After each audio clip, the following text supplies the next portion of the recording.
رسیدن به موفقیت و مسیر موفقیت مسیری است که توش فقط انگیزه کافی نیست، یه چیزهای دیگه هم لازم داره. مهمترین چیزی که این مسیر لازم داره عرضه است. باید عرضه‌شو داشته باشید تا به موفقیت برسید. لیاقت انسان‌ها بسته به تلاششون بزرگ میشه، رشد میکنه. انسان‌ها وقتی تلاششون کمه، لیاقتشون هم کمه. هرچه تلاششون بیشتر میشه، رشد میکنن، لیاقتاشون هم بزرگ میشه. اینو شنیدید بعضن میگن دعا میکنه مثلا طرف امیدوارم به هر آنچه که لیاقتشو داری برسی. من به نظرم این فقط صرفا دعا نیست، برای بعضیا این ناسزا و فحش میمونه. اونایی که واقعا تلاش کردن این لیاقت رو رشد دادن، برای اونا دعاست. ولی اونایی که تلاش نکردن لیاقتشون کوچیکه. خب معلومه تو اصلا این دعا نیست که.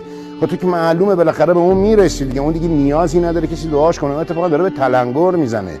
یه جو تلاش، ما به این میگیم عرضه. شما باید به حقتون برسید. حق دادنی نیست، حق گرفتنیه.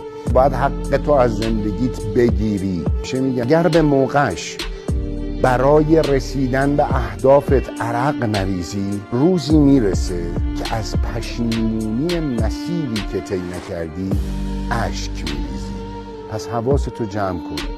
اون عرق ریختنه قراره که بعداً نتیجه بده.